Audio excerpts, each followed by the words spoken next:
All right, customer concentration, another really important one here. Get my head out of the way. So, your customer concentration is just a breakdown of the revenue that comes from your top customers, right? And you want to get your customer concentration at or below 20 to 25%. That's a very healthy customer concentration. And that just means that no one customer or client of yours makes up more than 25% of your revenue. Now, for some business owners, this might not even pertain to them. I'll use medical spa as an example again, right? No customer of yours probably makes up more than 30% of revenue, right? That would be impressive by that customer. This more is applied to landscaping businesses, staffing and recruiting businesses, construction businesses, manufacturing, where maybe they have contracts in place with their clients and it could be 30%, 40% revenue, right? So you want to do the best you can and take the time. It might take a couple of years to spread out that revenue, spread out that customer concentration. Again, this is just coming from put yourself into the shoes of a buyer. If I'm looking at buying your business and you have a customer concentration of 45%, meaning your top customer is bringing in 45% of the revenue for you or generating 45% of your revenue. And if I buy the business and that customer leaves, even if they're under a contract for, say, 3 years, if they leave year four, I lose 45% of revenue and I still have monthly debt payments. I still have to service debt, right? And so that's a big concern. That's a big red flag and a big drop in revenue. And then in turn, it's a big drop in profit as well. So you really want to make this as appealing as you possibly can. Again, can you sell a business with 45% customer concentration? Sure, right? Is it going to allow you to demand the highest possible valuation? Probably not, because it is a risk for a buyer, and a buyer is going to take on that risk. And if they're going to take on that risk, they're going to have to drop the purchase price down to drop their debt service, their monthly debt payments down as well. So again, we want to make this as attractive as possible and push this asking price up as high as we can. And the way to do that is to spread out the revenue, spread out where this revenue is coming from, right? Which means spread out your customer concentration. So I always like to say 20, 25%. I've seen businesses around 30%. That's starting to creep up there, right? But the lower you can get it, the better. Again, this might not even pertain to your business, just because of the way operations in your business are. But again, this might take a while to even out or spread out. I did put an example in here of a past client that we took a shot on. Probably wasn't, probably shouldn't have or didn't need to. He was in the tech space doing just over $9 million in revenue, pretty much every single year, consistent growth. Everything within that business was checking all the right boxes, until we found out about his customer concentration. He had a very large client under contract for about 2-3 years, and I could say the name of the client and everyone would know the name. And so it was very impressive. It was a very good thing to put on the resume, if you will. But everybody walked away. Right now, 80% is very, very high, and you should never be that high, because again, if I'm going to buy that business, this is a great business in a great space, doing over $9 million in a good location. But if that client walks away after the contract's up, 80% of revenue is gone, the buyer's upside down, and it's a disaster, right? So this is a very extreme example, but it is important to understand the consequences of having too high of a customer concentration. And buyers are aware of that. And the higher it gets, the more concerning it gets. So this is a really important one to keep an eye on. Legal issues, fairly obvious one. I added this in there. You want to make sure there's no liens, lawsuits, tax issues before you go to sell your business. You definitely don't want buyers to be the one to uncover any of this, right? Again, it kind of goes back to my example of the business that I was looking at. I was the one who uncovered some sloppiness in the financials. And what it does to me in my mindset goes, well, what else is there that they're not aware of, right? So you don't want buyers to be the ones finding these things out. So take a week or two to run a check on everything. Make sure taxes check out. Check with your CPA. Make sure those tax forms check out. There's no lawsuits. There's no liens, anything like that, right? Because that will quickly deter buyers from wanting to look at your business. I given another example here. I had sold a chain of massage businesses and he had a lien on one of his locations. And whether he was aware of it or not, he told me he was not. That created a halt in the entire transaction process for the buyers, because the bank wasn't going to lend on that, right, until this lien was taken care of. And so it delayed this process a few months, and it started to really concern the buyers, and they were seconds away from walking from this deal. So again, you do not want the buyers to uncover this, and you just don't want to go into the transaction, into this process, with anything lingering over you. So it just takes a couple of weeks to make sure all legalities are up to check and up to date, right? Now, these bonus items that I threw in here, sorry about that. These bonus items that I threw in here are just going to be added incentives for buyers if you have these in place, right? Customer contracts with vendors or clients. What this does is it mitigates risks, ensures stability, helps with the transition, avoids future disputes, helps banks finance deals, attracts more buyers and a higher valuation. So when you can have contracts in place, it really just ensures stability within the business, whether it's with like it says, vendors, suppliers, manufacturers. If you have contracts with them at certain prices, it's more stability, more consistency, right? The more that you can make this appear, or actually have it be a well-oiled machine, everything's in place and contracts are tied up, the more appealing it's going to be, right? And the same goes with the opposite end of that. Contracts in place with customers, right? Revenue tied up, revenue secured for a year, 2 years, 5 years, whatever it is.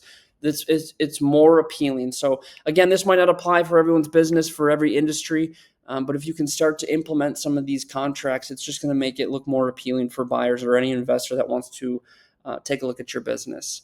And then we have reoccurring revenue, or reoccurring revenue, which I kind of touched on a little bit in part one.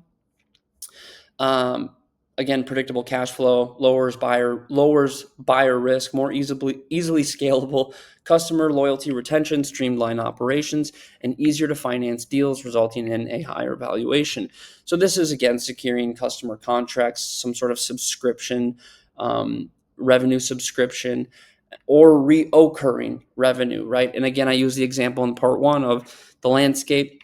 Think hair salons, nail salons, things like that, where the customer is not under a contract or they're not subscribed to your service, but they come in regularly, right? If I cut your grass, I'm going to be back in 2 weeks to cut it again, right? So if you can provide services like that, if you can implement new ideas or products or services like that, it just is an added bonus and an added incentive, and again makes your business more attractive. So sometimes business owners, I've worked with them where they've taken a year to implement some sort of contract or reoccurring revenue or product line where it just adds an additional 10%, 20% of revenue that's secured, or under some sort of subscription or contract that just makes it more appealing, right? And I'm sure everyone's going to have their own ideas for their own industry and business, but again, another added incentive just increases your valuation. And then documentation, having SOPs, articles of incorporation, contracts, etc., will help streamline due diligence, reduce perceived risk, demonstrate a well-run business, protect seller, and ensure a smooth transition and a higher valuation, right? So if you have not sold a business before, or if you have sold a business before, there is a phase in the process of selling your business called due diligence. And this comes after an accepted letter of intent, or an LOI, which is an initial sort of rough draft offer, if you will. And once you agree to this offer and these terms with the buyer, the two of you agree, the due diligence phase starts. And due diligence is really where you open up the business for any and all questioning and requests from the buyer. This is where they're really going to solidify their decision making. It is also a very all hands on deck, stressful, time-consuming phase of the deal. If you talk to anybody who's sold a business before, they will tell you immediately the due diligence process is a lot, and it just is, right? But what will help with this process, and this process can take anywhere from 30 days to 45 days, 60 to 90 days, just depends on the size of your business and the complexity of your business. But what helps with this process is having everything organized. And I know this might seem like another great, organize the business, sounds good, but I'm being very serious about this. have everything filed away on your computer or wherever you store things, your financials, your tax returns, your balance sheets, your articles of incorporation, any SOP, any contracts with customers or vendors. Just have it all filed away on your computer where it's easy to pull and send over to your broker or to the seller for them to look at. Because the last thing you want to do is having to go chase all of these items down, and it just delays everything. It delays the entire process. It could cause concern for the buyer too, asking why is everything all over the place? That's a little concerning. So the more you can document everything within your business and the more you can have it organized, the better everything is going to be. The faster everything will move, the more streamlined everything will be. So again, have your articles of incorporation, any contract that you have in place with a customer or a vendor, have it saved and filed away. Any SOPs, have it saved and filed away. Have all of this documentation that you can think of saved and filed away. It will really, really reduce headaches for you throughout the process. So that is about it. Proper exit planning may take up to 3 years, but will save you hundreds of thousands of dollars, if not millions of dollars, when you sell your business. And again, I do not say that lightly. I'll give you one last example. I had sold a CNC manufacturing business here in Texas, and he was asking $3 million for the business. He was in his 80s. He was scaling down, getting ready for retirement. Unfortunately, none of this exit planning was put into place. He could have at one point actually achieved a $3 million exit price. However, at his age, at his time in life, he just kind of stopped recording financials, which is never good.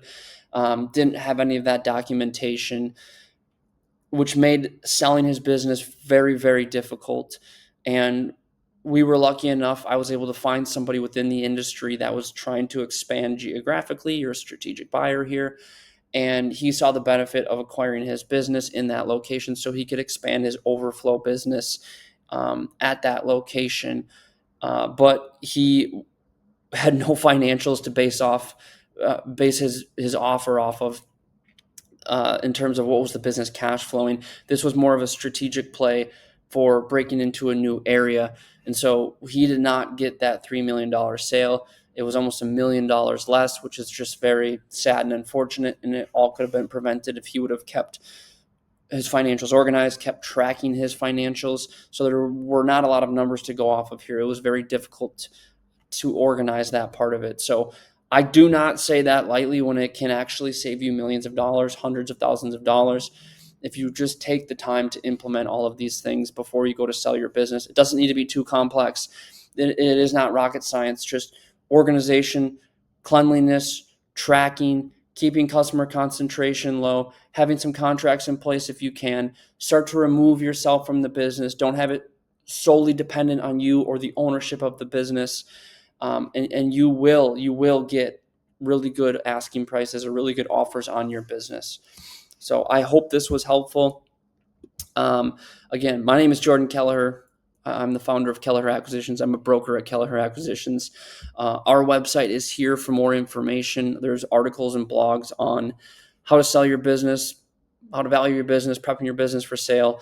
And if you would like to schedule a free exit strategy call, getting an idea of what you could sell for, you can certainly scan this code. It will actually go directly to my calendar link where you can book a call and we will have a chat on your business to see if it's the right time to sell, where you might land at in terms of hitting the market. And we can go from there. If you're ready to sell, even better. We can help you get ready for the market. So I hope this was helpful. I really hope that you take the time to implement a lot of this. If you're 6 months out, a year out, 5 years out, whatever your timeline is, this will be very beneficial and help you achieve the asking price that you want. So thank you for watching. If you have any questions or comments, let me know and I will be answering them directly. Thanks again.